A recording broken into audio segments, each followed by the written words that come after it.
하면은 지기는 힘들다. 저희 목표는 아직 더 높은 곳에 있기 때문에 이제 시작이라 생각하고 준비 열심히 하겠습니다.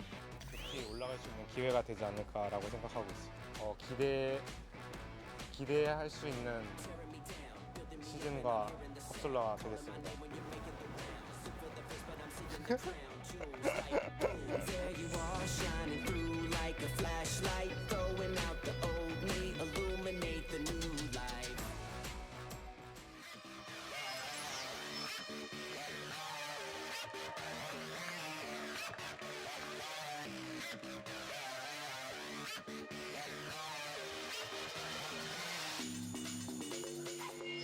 We're back here after a bit of a long break. We had 74 minutes to sit back and think about that wonderful first series, especially game number 1 if you guys missed it. Definitely go back and take a look at the VODs. But it's me, Valdez, back here with Papa Smithy, going into Griffin versus Hanwha Life Esports. If you haven't kept up on developments in the LCK for a while, who are these two teams? It's a very fair question to ask. Griffin, hyped because of their undefeated season, 14-0 in Challenger, and getting promoted on the first time of asking winning a winners finals, the first team to be promoted out of the 4 possibilities. They're facing the former Rocks Tigers. A lot of people felt the Rocks Tigers died after 2016. The org went another year with a new roster who did quite decently, but could never go too far. Now, 3 splits later, rebranded to Hanwha Life Esports. Bit of a tough one. It is technically Hanwha, but pronounced Hanwha for you people at home.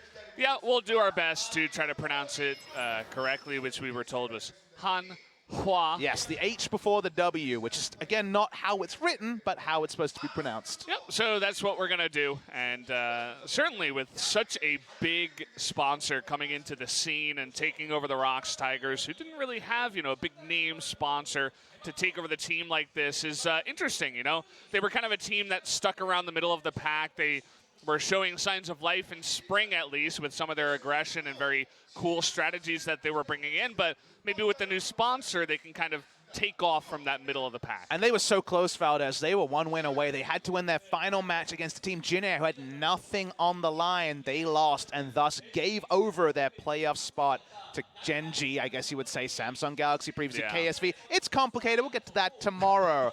But it's all about the new season. We've had 1 Fiesta game. We've had 1 normal game. Do we just see a straight-up Master Yi ban? Unprecedented for it to happen in game 1 of a series. Could happen here. I wouldn't be surprised, right? Everybody was watching. The whole world was waiting to see what was Korea going to bring into the scene. And we got to see it there in game number 1. Got banned in game number 2. But guys, let's introduce our teams for the second matchup of the night. This will be Griffin on the right side of us, left side of the studio. And a roster who, if you weren't following Challengers or the relegations, you might not be familiar with, but you will soon become familiar with here at LCK. A lot of worries off season as it was announced that LGD had picked up the support and top lane from Griffin, but they are not the names you know. Lehend, the god of Singed in solo queue, Elise support, multiple times rank 1 support player. His Alistair in that playoff game was massive. He's still there. Tarzan, not Tarzan, Tarzan. One of those superstar junglers in Korea, up and coming. This is the same roster that qualified. This is their strongest roster, and Viper is the one there's the most hype about. This guy seems like the next prodigy after Teddy to really show something from the AD carry position. This guy is the real deal. Not just him, but the rest of his team. You'll notice 14-0, plus 26. They only dropped 2 games, I guess, from the Challengers spring, and then they came into relegations. They went up in first place, and out of 4 teams, they are the newcomers, the challengers into LCK. But can they sit here with the big guns? That's the real question I want to ask. Let me tell you, they are already near rank 1 in interview trash talk. These guys give amazing interviews. Interview before the promotion tournament was, we're scrimming for Worlds. They hadn't even qualified for the LCK at the time. They had a lot to talk about, and you also hear a cheer for the former Rocks Tigers, now Hanwha Life Esports. Going to be starting with the same roster you know and love, but they got some new players as well. Yeah, that they have. Kind of interesting, you know, the new influx of money maybe gives them a chance to grow their roster a little bit, at least offers some practice mates for this team to practice within itself. And I'm sure you can appreciate, you've been in Korea a long time, Hanwha is a huge brand. This is a chaebol like CJ, Samsung, KT, SKT, these really big companies. Hanwha is really up there. It's Hanwha Life, so it's the life insurance brand who's specifically sponsoring, but it's a new name in esports as well, which is always a good sign for Korea.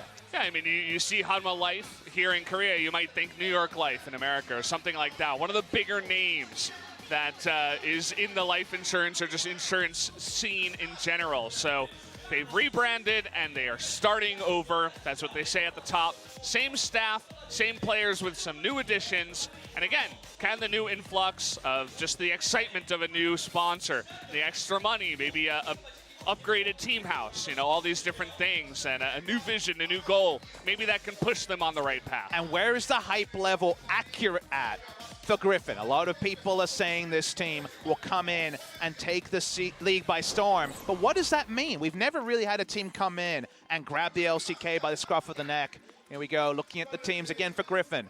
They're in the LCK. They've done it. They've come through. They're hyped. But what is the accurate level for Griffin? I don't know if we'll find out today, but we'll get a start. Yeah, it's kind of the feel from the first match, right? MVP looked really good. We were celebrating that fact that it was a successful MVP, perhaps one from 2017 spring where they actually had some success. But the same can be said, you know, they went up against BBQ. We want to see them up against the higher teams. And the same here, right? If Hanwha wins, we can't say, oh, their rebranding was fantastic for the org. I mean, they just beat a challenger team that just made it into LCK. And same for Griffin, right? It's not the top of the pack. It is just Hanwha. Could be the new rebranding, kind of struggling to get started feels. And let's give credit where credit's due. 3 seasons in a row, we had the same story. This team is dominating challengers. How will they do on the LCK? It was CJ twice. They never made it. They're gone now from the scene. Griffin stuck the landing, 14-0, dropping 2 single games. No best of 3s. They came through. They dropped a single game in that promotion. So you could say in a split, they dropped 3 best of 1s. Dominant for Griffin. Yep, and again, they need to come into LCK and they need to prove it up against the big boys. They're in a studio now with all the lights, all the cameras. But the new jerseys as well look very, very snazzy there. Loving those ones. I'm sure those will sale at some point. Yeah. Cool to see. The rebrand is complete. No big new title sponsor. They don't have a Hanwha Life of their own just yet. But if they make an impression in summer, who knows? Yeah, so Hanwha Life Esports, former Rocks Tigers, if you guys are joining us a little bit late. They were always known for their early game. They're good in the early game. You guys can see some of the numbers that they do have down there. 3rd in first blood percentage, 2nd in first turret percentage. That's hard to do when you come in 6th place in the LCK. Exactly. They were very good in the early game. Songwon in particular, for a long time, led first blood percentage. Eventually fell away, as the team did to some degree, but they were 4th for a long time in the regular season behind some of the big boys in the top 3. They could certainly still come here and overwhelm Griffin. Looking at the 2 teams, and we mentioned already Viper. This guy has been a star for Griffin in Challenger, but Sungyun has kind of been the lifeblood for formerly the Rocks Tigers into Hanwha Life Esports. Ever since Mickey left the lineup, the team just said, how about we put some shields on this guy and he'll carry us? And that's kind of been the zero-sum story for Hanwha Life Esports for a few seasons now. And it makes the story even bigger because this isn't, you know, just normal 80 carry versus 80 carry. This is new meta 80 carry versus 80 carry. We need to point out a number, though, before it goes off screen. It's a damn 25 KDA in the promotion tournament. Not for the whole season. His season KDA was very high as well. This guy is a real monster. You were talking about how he made a splash over in Challengers and came into promotions and basically smacked a bunch of heads together. The numbers tell the story, right? 37% nearly of the damage percent of his team. He's a monster. The question is, will they just put him on regular 80 carries? Or will he transition into Yasuo, Mordekaiser, Vladimir? Who knows what the hell we're going to get. We get to find out pretty soon, it sounds like, Valdez. Yeah, we are ready to go, guys. Let's jump into pick and ban for game number 1 of this series.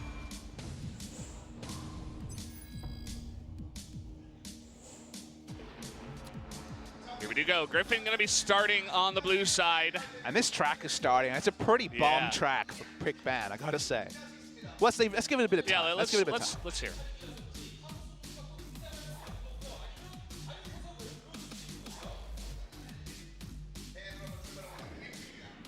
Yeah, I feel like that was the best part of it. We stopped talking at the exact right points. And the Pyke ban comes through again. Word among the Korean supports that Pyke is really favored by a lot of the supports here. We thought we might see it in Series 1, specifically from Ignar.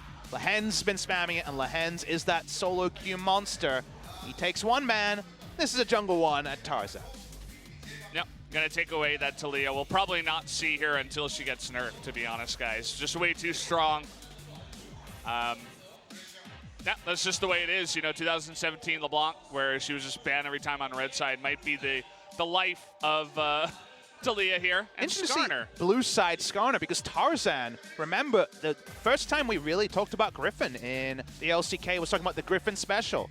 The Skarner Impale into the Thresh Lantern take for those huge highlight plays. They're actually a very well-known Skarner team themselves, but they do ban it away. Don't want to first pick it. This is quite the prize for first pick. They take out a Taric ban to deny Taric Yi. But Griffin have been practicing that. We know Hanwha and Solo Q have played a lot of those comps. I've seen them play Braum Graze, for example, and have the same sort of strategy. Yeah. But this is a heavy prize, a level 2 ganker extraordinaire, and a great top laner. It is the Camille first pick. It looks like Hanwha is looking towards that massive flex pick. This isn't just mid and top anymore. It can be played in the AD carry role as well in the Vladimir. Might get some confirmation if they do pick a bottom laner to go with the Vladimir. Let's wait and see what Sungwon wants to go They with. try and force it out of bot lane, just pick Alistair and Alistair's banned, but a Mordekaiser lane is a possibility against the Vladimir. Here's things we didn't expect to be talking about 2 months ago. You're right, Flex Vlad. Vlad, a big pick for the side of Griffin. And speaking of big picks, we're just going to see Sungwon on probably his signature pick ever in the Elise. Support Elise was the Lehen's pick. If it was on blue side, you at least pay lip service to a support Elise. Using his own technique against him would be a big one, but Key is a playmaker in his own. Very surprising to see Elise, but another strong skirmishing jungler in the early game. Lulu picked up here as well. We were talking about aggressive mid-jungle combinations that can counter stuff like Master Yi Taric, like the Mordekaiser, you know, carry jungler. Lulu in the mid lane with the Camille in the jungle to be aggressive is one of those combos. And I want to return to your exact verbiage that you say, Camille in the jungle. We know it's a flex pick. Darius been played by both teams. It's also a flex pick if it is locked in. And it is going to be locked in. Top lane Darius against Camille, a possibility. Sung Yunis played it in the bot lane role as well. Flex Darius, flex Vlad. Who's going bot lane? Who knows, Valdez? Who knows? I mean, at this point, it could even still be the support Elise. Never write anything off the table when a meta is this new. We literally could have anything at this point. But Darius beats a lot of the top lane matchups that are meta right now, and he also can go into that bot lane. I think it will be a jungle Camille. The reason why I say that is not just that Camille jungle is strong, level 2 strong, blah, blah, blah. Yeah. They could have taken Graves and did. Graves is up and not selected on blue side, and one of the strongest junglers in the meta. So my expectation could change, of course, with the Darius pick and things changing the draft. But my expectation is the jungle Camille coming through, and Sungwon will have an interesting duel there. Looking at the bans, you see an 80 cannon ban, 80 carry cannon played by a lot of different bot laners so far. We've seen hybrid, but it's mostly just the old AD build. Play the Ruin King, throws him out, those sort of things. The Lucian ban, so a double bot lane ban from the side of Hanwha Life Esports. Yeah, don't want to see the Lucian either. One of the strongest, you know, old style 80 carries, no bruiser stuff in that pick, of course. But waiting on that last ban here. They already target the Gragas and another. I want to call them a support because we saw Gragas support come out of Ignar. It gets banned alongside Soraka, another supporter. Now, Soraka's actually a counter to a lot of double melee lanes. Double melee really struggles. You see Alistair and Yasuo into a Soraka. It's just the worst lane experience ever. So we'll see what that means for Griffin, who ostensibly haven't taken anything for bot lane. One of the strongest support picks in China. We're seeing in Korean solo queue as well. Going to be support Fiddlesticks. All we know so far is there's a bot lane Fiddlesticks and a jungle Elise. To me, everything else up in the air. Yep, that seems pretty set in stone. Who's going to be with the Fiddle? Will it be something like the Vlad and you put someone new into the mid lane? This could be Bruiser. This could definitely be 80 carry in inverted commas. Ornn, we're still not sure. The Shen most likely to be top lane given the lineup we see right now. Definitely predicting picks in this meta is almost impossible, so you kind of have to be reactive. You got to go with the flow, right? You got to wait and see until all 5 members sit on their 5 picks. What will be the last one here? Will it be Ornn bot? We're going to find out. Mid lane also could be up. That's probably mid lane Lulu. It's not mid lane Lulu. Okay. Now, all right, we really need to think about things here. The Ryze has been seen in multiple lanes as well. I haven't seen so much AD carry, but top lane Ryze is big. Almost every top laner is spamming it recently. We're going to have to wait as what finishes the draft, I wonder. Katarina. Why Oh, not? Please do it. Please, Lava. Lava played a lot of it in solo queue He's hovering in it. the past, but Yasuo... Switch to Yasuo. Makes more sense in the current meta. He's not going to swap off it. It is going to be the Yasuo coming on in. So it's probably, I don't even want to moot where who's going bot lane. It could definitely be a whole load of things. The bot lane Yasuo has been very common. The mid lane is possible also. Griffin are one of the biggest Vladimir mid teams of all. And we're watching on the side of Griffin, and Viper's played a lot of the Yasuo successfully.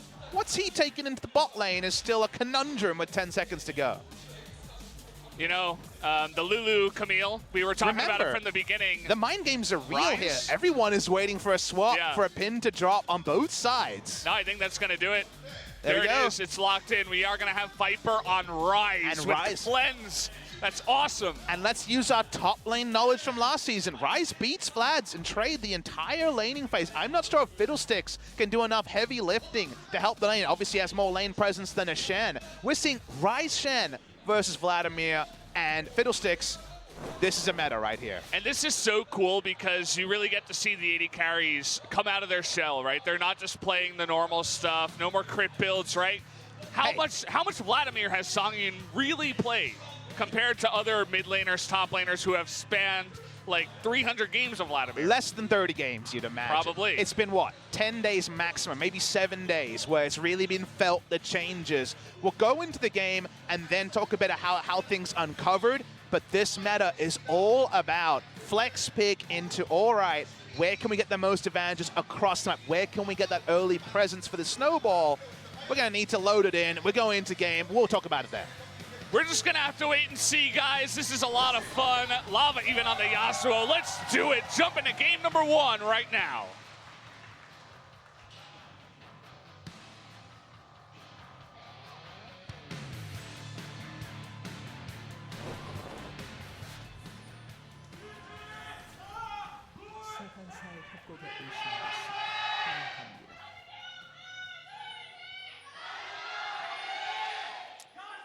Two new chances, Yep. well, Valdez. 2 new chants. Was about to say the same. And we got a couple of really passionate fan groups here.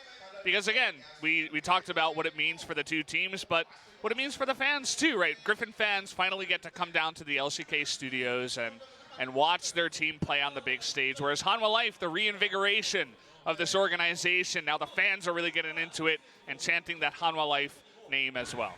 And the swagger they showed in the promotion tournament, they're really confident words by their coach, CV Max. If you're a longtime viewer of the LCK, he was one of the 2 top laners for Rebels Anarchy when they joined the league in summer of 2015. He's known as a bit of a one-trick Hecarim top back in the day. Now he's their coach. He likes a big word. He's very, very confident. And that confidence backed up by 16-0 in best of threes. They're technically 16-0 on the year, so that train has to stop at some point. Or does it? I mean, it doesn't technically have to. I am sure a lot of people would like to see Griffin really succeed and pop off, but I think there are other people that are really prideful and they're like, hey, this is the LCK. Can you really hang with the big boys? And there's going to be lovers of Griffin who want to be, you know, really all over this team and say, wow, they're the best, you know, 16-0. But then there's other people that are like, hey, actually, you know, they got to prove something first.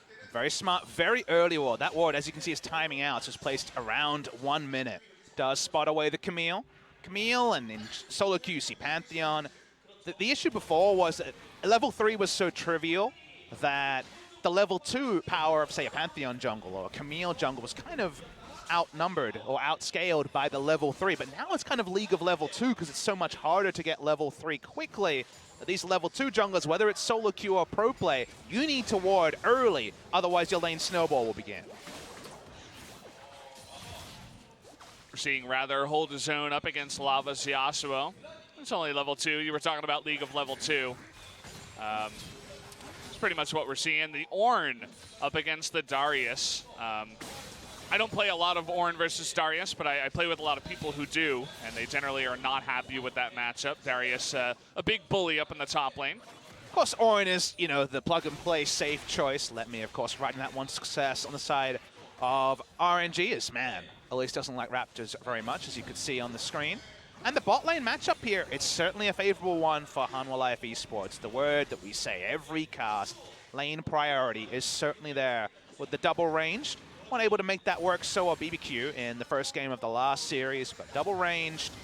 There's a lot of interesting kind of bot lane mechanics to talk about. Now, the lanes changed the most, of course, because the AD carries are gone. Vladimir beats Yasuo, but in this sort of a matchup, Ryze beats Vladimir. If you remember, they took Vladimir earlier in the draft, so it was kind of a blocker pick to a bot lane Yasuo on the side of Griffin, and then they got the mid lane Yasuo themselves. There's a lot of mind games, even though the champion pools are now champion oceans because the AD carry kind of filtering tag no longer matters.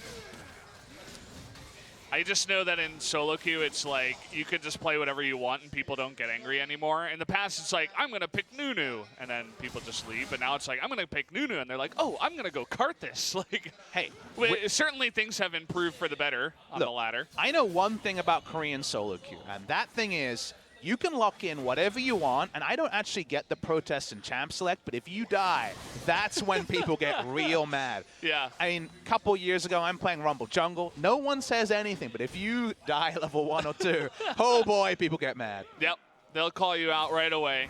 Very competitive over here. Someone going for a gank. He's got the red buff, going to be pulled in. The Searing Charge comes out here, but going to be tagged by the red. Going to be looking for that flash, and they're trying to bait it out here. There it is, but the flash cocoon should be enough. There it is, finally, the repel. First blood going to be given over, but here's Tarzan thinking about going in.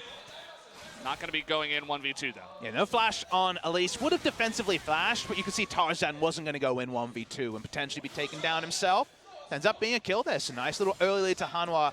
Even when Rocks were struggling last year, Songwon on early game jungle was always powerful. When Elise was last in meta, it was by far his best pick. And while it's not necessarily center of the meta now, power in the early game is what it's all about, the snowball meta. And hey, if it never gets to 30 minutes, Elise never falls off. Yeah, and amongst all of this talk recently, you know, this year, about top lane being in islands, I feel like the Rocks Tigers love to do that kind of gank, especially with the Elise when they do go for that kind of pick. And we talked about it in the stats before. They love to get first blood. They're, you know, ranked 3rd, I believe, in the league for spring when they place 6th. So they love to put on the aggression early.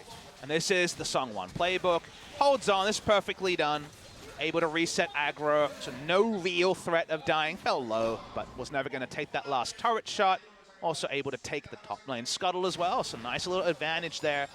Got plenty of mixed damage, given that Darius true damage and physical, Yasuo all about the physical damage, and 2 mages on their side. Basically, well, 3 mages if you include the fiddlesticks, so it's just kind of all damage from Hanwha Life Esports. They don't really have engage. Cocoon, if you're way ahead. If they can snowball and put down control wards and the enemy has to face check them, then there's engage, but otherwise no engage. Yeah. We saw kind of Mordekaiser Shyvana trying, it's kind of a similar comp that we saw yesterday in that you have to be ahead to make it work. The first blood's a good start to being ahead. You got to be ahead because you're just going to be running straight at them. No hard engage, as you mentioned. No big stun from the Ornn or anything. It's just like, you know, try to ghost in or something. There's no ghost on the Darius in this game, but just try to run at them and bait a fight somehow. We'll see if they can actually pull it off. Getting ahead in this game so far, Songwon, it looks like, was able to get that Scuttle Crab up towards the top side after the kill. And now the flash on in here onto Rather. There's going to be the knockup from Lava. That should be another kill onto Rather. Just being a little bit too far up the lane. Gets punished for it. Yeah, he was overextending because he thought that he was safe on the bottom side, but by the time someone actually pathed into control ward vision range, he was done for. The early flash wasn't going to do it. The Lulu was picked largely to hold Yasuo in check. Had a massive CS lead. That CS lead does not mean much. And look at this 2-level advantage.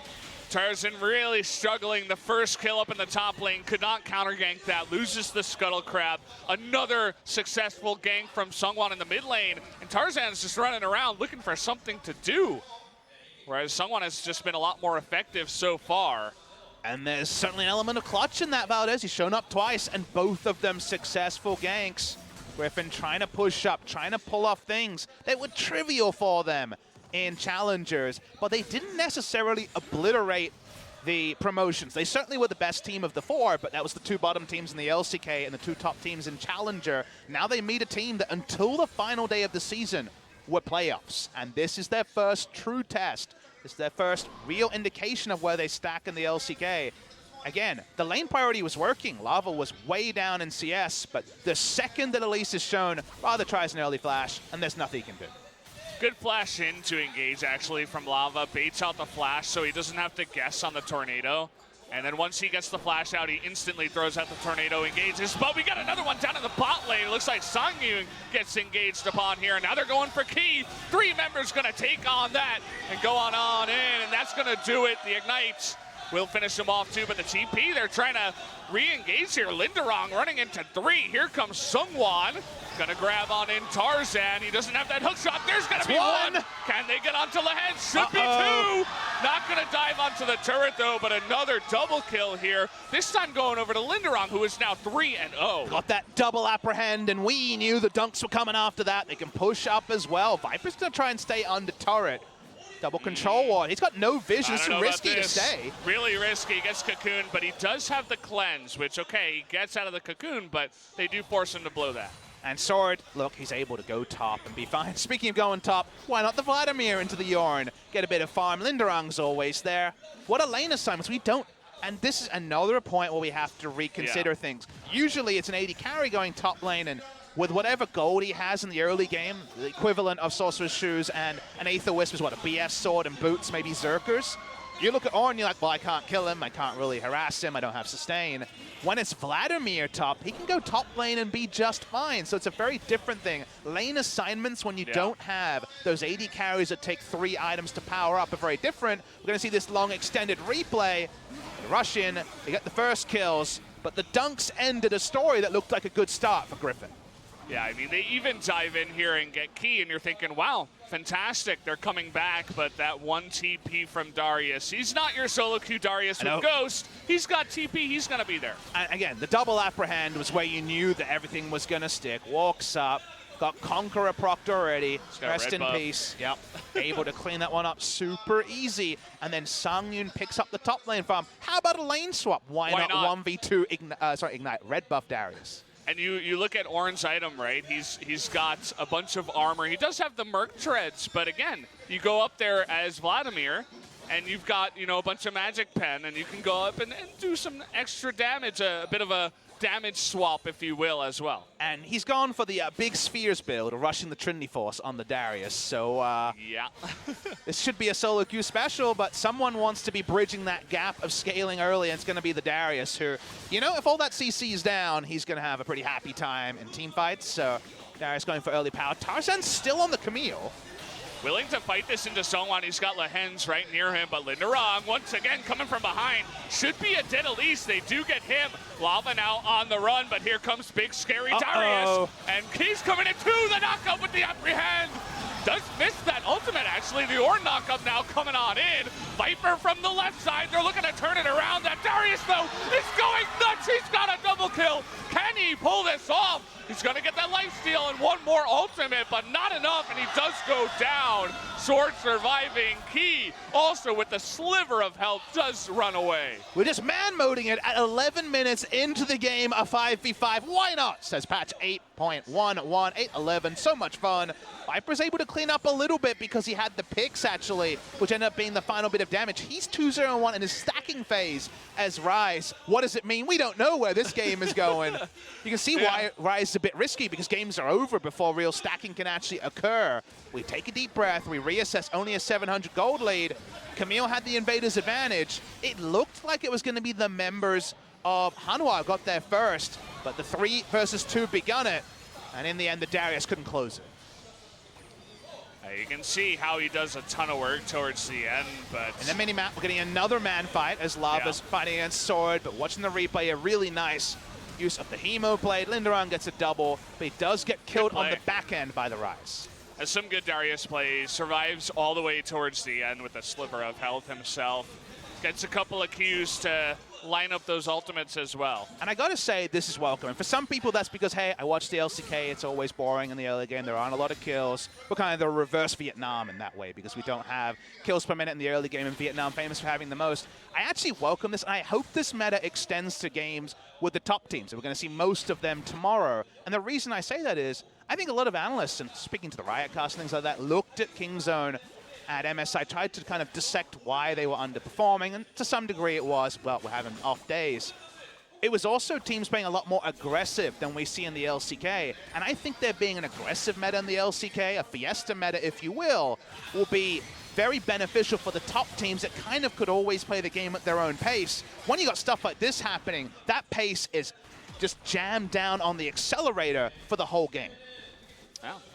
And you think about teams in the LCK that would be good at that. Kingzone was good at that in the LCK, right? They would usually get ahead and then turn up the heat and really get aggressive. But really teams that loved to just play at their own pace and go like balls to the wall was, KT Rolster. That's one team that I'm looking at to really see if they'll embrace this meta and say, okay, we're going to play the early game really fast. Xinjiao, we're going to be in your face the whole time.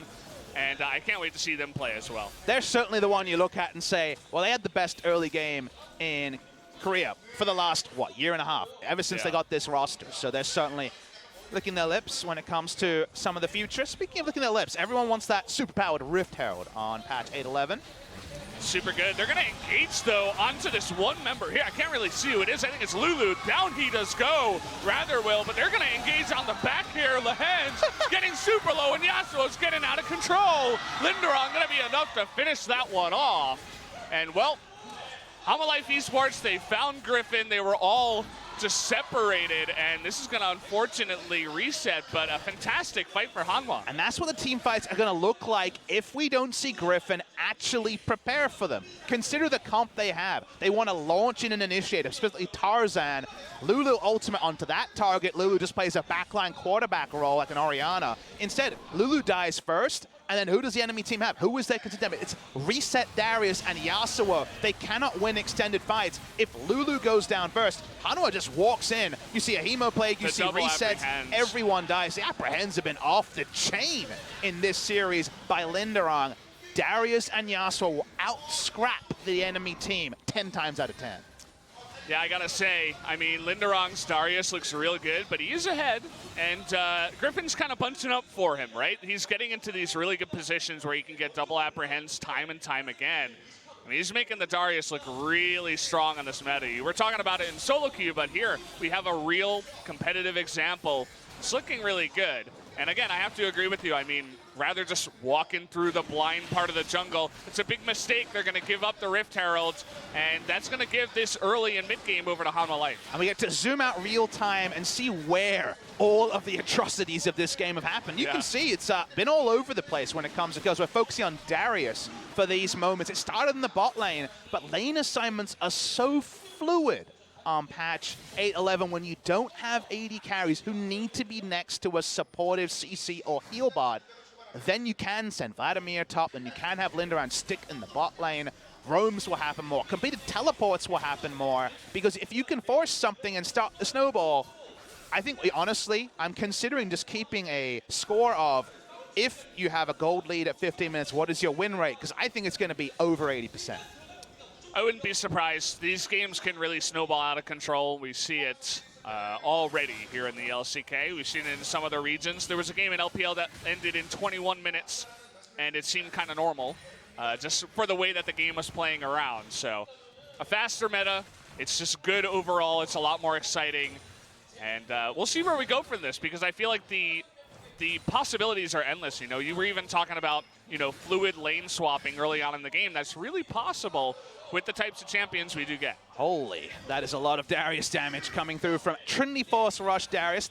If you get a good start, guys, at home, by all means, go the Trinity Force. If you go for a late Trinity Force, it's a bit of a sad time. You just die before you can dunk anyone. Speaking of dunking, they're forcing the reaction. Speaking of fluid lanes, the Camille's like, crap, I've been exposed, trying to take her Raptors on the bot side. Instantly, the turret explodes because Rift Herald does obscene damage. I'm not even worried about going for a second one. And the Inferno spawning next. We're in this really weird duality where this sort of game that we're watching here is very indicative of solo queue. This is very much a solo queue type game, 14 kills in 17 minutes, lots of carries, not a lot of tankiness. Yeah. That part is definitely indicative of solo queue. So for once, it feels like solo queue and professional play are mirroring each other, as Griffin can't really mirror how strong Hanwha is right now. They're going to get the knockup on the Rather, and we'll see if he can get it. But the Fiddle ultimate and all that damage from the side of Hanwha Life is enough to take out that Lulu. Rather once again gets caught by the Tornado. Not looking too comfortable here on the big stage. You get hit by the Fear. We already established that Yasuo and Darius doing plenty of damage. Vlad and Elise are certainly ones to talk about as well. They have so much damage that a Fear just spells death every time. It's going to be at level 5 now because it is level 9 on the Fiddlesticks. Lindaron can't really be faced by too many people. The Frozen Heart is nice, but not ideal against the Darius who want health to deal with the true damage, and the Conqueror that's going to come through eventually. Rather has kind of just a tier and a utility item in the banner of Command. Not very much he can do. Hanwha Life Esports keep rolling on, and when it comes to suffocation, there really isn't many places that Griffin can visit unless they're 2 to 3 members, because if they're equal numbers, or certainly if they're outnumbered, the kills are going to come rolling in for Hanwha. Well, they must be feeling pretty good now. They might have even had a chance to go for that Baron if it had spawned, but it's only 19 minutes into the game, and we've already accelerated to get into 2 inner turrets being down for Griffin. Now, you made a good word choice there, not on purpose, but your vocab choice, good acceleration, because we have Turbo Vladimir going on with Spellbinder and the Shirelias. It's a new build we're seeing where if you get this large rod early, which is quite easy to do in a duo lane, you don't go for the previous build, the proto build, that you could piece together very well in a long lane, a solo lane. You just go straight Spellbinder and have a huge burst of power early. You don't need the death cap because you're going to get that big injection of stats early in the game. So Turbo Vladimir, planning to profit off it. They're trying to close this game early, and there's no team fight that Griffin looks at that they win. Unless they're 3v5 kind of levels of team fight, it's going to be a one team fight for the side of Hanwha. They're going to need at least, 1.5 items here on the rise is what I would expect, and he's going to have to get a nice sustained fight. That's not really what Hanwha's about. They're going to force another flash. Here comes Key. Says, well, hello. And that's all about that. Doesn't do much else. Is going to get the knockup here in a sword, but again, it's just about taking the turrets, A wasted Fiddle ult, not really the biggest deal here for Hanwha. That's his only ultimate at the end of the day, right? In terms of how it played out, it is results oriented. Did look a bit silly, but gets out of it, doesn't use summoners. None of them do. They get a couple of defensive summoners on the side of Griffin. They take the turret, they back away. This map is completely owned by the side of Hanwha Life, and maybe we are staring at that first best of 3 loss in 17. 16-0 currently is Griffin, but whole new level of opposition. And so far, they're wilting a little bit. A little bit? Well, talk about word choice. I wouldn't put it at a little bit, but I do get what you mean. We do need to see a little bit more from Griffin. Honestly, this early game did not go very well for them, and you can see the result of it now. Even at 21 minutes, the graph is already above 5,000 gold, down to about 6,000. And now that the Baron has spawned, all the vision was in the hands of Hanwha Life before. At least Camille was able to come in here, Tarzan, put down one control word, clear out a little bit of vision, but I guarantee you they're going to be looking at that Baron sooner rather than later. I think a lot of people are still looking for the most accurate subtitle for this meta. Fiesta meta, obviously, is the one that a lot of people point to first. And if you're watching the Tarek versus Nunukarth this game, I can understand. I honestly think that an oldie is a goodie. I honestly think it's snowball meta. It almost feels like when I watch these games, maybe I'll have to hold the point, as we're starting to have a lot of people topside, but it almost feels like this is the result of if Riot said, hey, what happens if at 25 minutes in the game, the team that's ahead in gold wins, just auto wins, the game just ends. Because right now, it's how can we put together the most early game power without traditional roles? We don't need a ranged AD carry to do the damage to kill the tanks in the late game. How about we do everything to guarantee that we have the lead for the early game? Because if you start the snowball, I feel like the win rate is close to 100% on this patch. So whatever you can do with the Champion Ocean, with all the picks in the game, there are over 100 champions, this ends up being the result. Yeah. I mean, League of Legends itself and MOBAs themselves as a genre have been naturally snowbally, but when you put the meta in a place where it's at right now, it gets even more so. Early game is see. God, is what we have learned from the Yeah. small sample size we've seen. And who knows how big an adjustment needs to be made, or whether a big adjustment will be made to placate some people who want to see those defined roles of ranged AD carry. I mean, the Korean word for ADC is basically ranged damage dealer, from what I understand. So that's why I was actually asking the Korean casters, like, what's the new term? And they're just going to have to say carry, I think, because the term no longer applies. Yeah. If you were talking to them, that's literally what they said, just to carry. And I mean, I suppose you can call it that. Do you really call the Vladimir in this case a carry?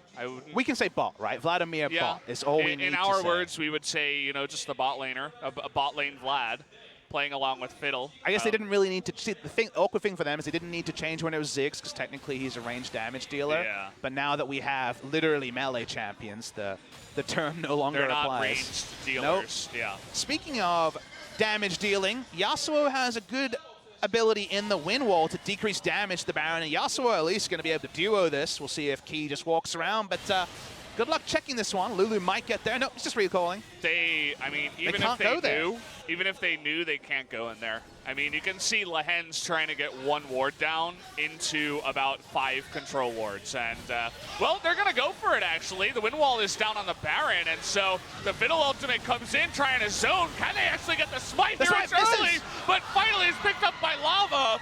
But can they actually get in? Viper trying to do damage on the outside, and Sword just going to be chopped down here by Linderong. And look at that damage coming out. That's going to be the double kill going over to the Elise. And that will be the Baron, and 2 kills to Hanwha Life. And it's a second fight where Rather is nowhere. Dies first in the previous fight. He recalled, finished the recall, got there, and the quarterback is completely gone. That is not going to work. They just lose the fight because they need the Lulu's utility. Lulu's not there. The coordination is just all over the place for the side of Griffin, and it's just not LCK standard play coming through in what is, of course, an interesting meta. Yep, not the best game, but you can see where Lulu is on the minimap. I mean, Camille's not there either, so the two of them just not in position. Griffin, as a team, not really playing like a team, whereas Hanwha Life looking fantastic in this series. If you're going to go mid lane Lulu, had so many nerfs to her damage, no longer can just be Q and actually do relevant damage. You have to be there for the utility. So far, 2 out of 2 times was not there. Archangel's not even fully stacked at this point, only recently completed. Now they have the Baron buff, doesn't matter how many range champions they are. Goodbye, turret. I mean, these turrets are going to melt. They're so far ahead. They have less health now. The inhibitor's going to go down. They have a push going up in the top lane. That banner from Griffin looking almost laughable at this point, as it's not doing much against this gigantic wave. They're going to move up here with the Baron, try to push that one in. Let's see exactly how fast they want to take this. And all Griffin can do is probably start talking about the next game. Really doesn't seem like a passage of play to get them back in to this particular one. Massive item leads. Look at this Darius, 3 and a bit items. Already isn't going to be dying to any of that Viper damage, and he's the real only damage dealer on their side. Darius, most damage in the game easily, over 10,000, and they're just looking for the close. They're just going to push in. I mean, they have a massive wave. You might as well. The Rise not able to get close enough to clear that one up. The Fiddle ultimate just for zoning at this point. They will get the knock him onto the Rise, and he disappears. Viper not going to do anything in this one, but the Yasuo does go down. Finally, they have a Lulu. Will it be enough, though? It looks like no. Griffin is just way too far behind. From half health, he disappears. Not going to give another kill over to Linderong, even though he's looking for it. The apprehend misses, and game 1 goes to Hanwha Life Esports. Darius on the winning side. Hanwha Life Esports picking up the victory. They played it more fast and loose. The snowball in their way. I don't know if he'll win the MVP, but Sungwon won them the game. He was far superior in his pathing in the early game. And from there, Linderong said, thank you very much. I'm going bot lane, transferring my lead into a turret. The Vladimir could cover the top lane and just look too easy. That is the sort of fluid game plan you need in a meta where there isn't someone who needs to be protected. Felt like everyone in Hanwha felt like they were the carry. They were all Clark Kent in this analogy, and they closed it easily. They got ahead, and you mentioned it, someone really putting the pieces together for this team. That fight down in the bottom lane, too, where they dove the turret to get a Fiddle. And Linderong's like, guys, I'm Darius with teleport, and you're all kind of low, and someone's here with me. I'm just going to kill you all. gets a double kill down there. The Darius ends up 3-0. And we've seen it all. You mentioned the patterns with solo queue. When a Darius or a Yasuo or a bruiser, a melee bruiser like this gets ahead, he runs away with the game. And you can say that on multiple sides for Hanwha. No clear ban either to try to remedy this for Game 2. I don't think just a Darius ban will do it. Fascinated to see where picks and bans goes when we come back from this break. Yeah, and it looks like we are going to be going into this break in just a moment. Griffin definitely needs to pull the pieces together for game number 2. We'll see what they have prepared after a 10-minute break.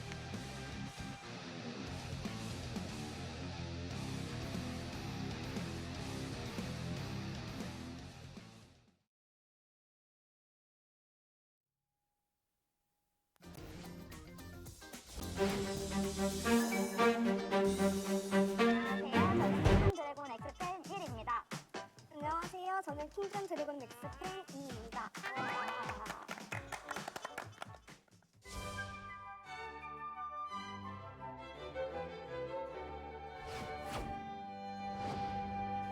팀명 그냥 이제 해탈했어요. 막 처음에는 뭐라는 거야? 뭐 킹덤 X까지야, 드래곤까지야 막 이랬는데 어떻게 불러야 할지도 모르겠고 그냥 어찌겠어요. 익숙해졌어요 그냥. 왜? 좀 잘하는 팀들이 밈 같은 걸로 쓰잖아요. 강한 팀이죠. 잘하니까. 강팀입니다. 강팀입니다. 자, 플레이 봐야죠. 플레이 봐야죠. 플레이 봐야죠. 아, 이거 크레이버가 오히려 크레이버 플레이.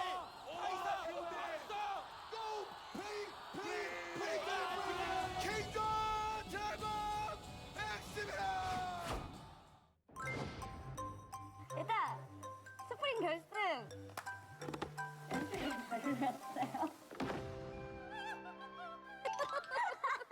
그러니까 MVP 인터뷰였나? 뜬금없이 무대를 왜 만들었나 싶을 정도로 바닥에서 뭐 하는 거지? 이래가지고 아니 그걸 무대에서 충분히 할 수 있었을 것 같은데 왜 굳이 그쪽에서 했을까? 보이지도 않고. 아 그리고 그 인터뷰 하기 전에 나왔던 영상이잖아요. 그 영상 이 타이밍에 무슨 의도인지는 알겠지만 그건 아니었어요. 이렇게 얘기해도 되나? Who is on his way for him? Oh, that's straight onto play! Oh, and the Forge God comes out as well as Killer Instinct. Royal never give up on your MSI 2018. 좀 기대가 크면 당연히 좀 그런 게 있었던 것 같아요. 왜냐면은 스프링 때 너무 좋은 모습을 보여줘서 당연히 기대치가 많이 올라간 것 같긴 한데 좀 아쉽긴 한데 좀 성적에 비해 욕을 좀 과하게 먹은 감은 있는 것 같아요. 실시간 채팅들 보면은 굳이 저런 말을 안 해도 될 것 같은 상황인데 그런 말을 쓰는 사람들도 있고 말도 안 되는 소리 하고 있어. 국내에서 잘하니까 국외로 나가는 거지. 그건 말이 안 된다고 생각을 해요. 어쨌든 해외를 가기 위해서는 성적이 좋아야만 자격이 주어지는 건데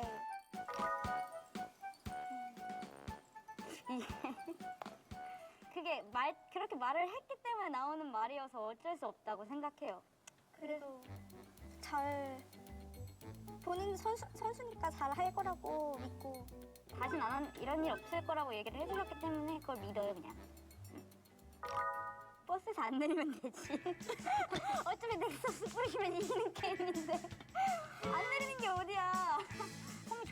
항상 좋으라는 법은 없거든요. 근데 안 좋았었다가도 좋게 올려서 결승을 계속 갔다는 선수니까 항상 그 팀을 위해 잘 했다고 저는 생각을 해요. 진짜 이 말 그냥 적폐디오라는 말 자체가 잘하니까 계속 같이 있었던 거고 팀적으로 맞으니까 계속 같이 있었던 건데 왜 뭐라고 하는지 저 말 자체가 뭔가 이상한 것 같아요. 폼이 안 좋았다고 이런 소리 들을 클래스는 아닌 것 같아요.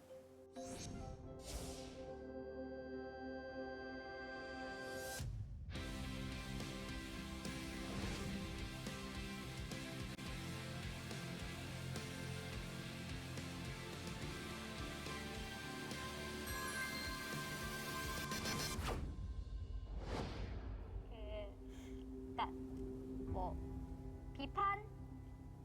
비판은 받을 수 있는 직업이라고 생각해요. 뭐 어쨌든 승패가 있는 거잖아요. 그리고 뭐 어딘가 분명히 잘못된 점이 있을 거니까 비판받는 게 맞는 일일 수도 있어요. 근데 비판 비난 이 수준을 좀 지켜줬으면 좋겠어요. 좀 그리고 현장에서 오시는 분들은 제발 쓰레기를 잘 버려줬으면 좋겠어요. 맨날 지나갈 때마다 줍는데 그 다음 경기, 앞 경기가 아닌 뒷 경기 갔을 때 쓰레기가 있는 경우도 있거든요. 쓰레기는 쓰레기를 버려주시고 저희 팀은 스프링 때 너무 작년 스프링 때 너무 험난한 길을 걸어서 이제 이 정도는 아무렇지도 않거든요. 그래서 좀 다 단단히 재밌게 응원해줬으면 좋겠어요. 현장에서도 좋고 뭐 좋은 글들 같은 거 올려주면 더 고맙고 그냥 어쨌든 응원할 수 있는 건 팬들밖에 없으니까 팬들이 다 같이 응원해줬으면 좋겠어요. 저희는 좀 팬들이었습니다. 안녕.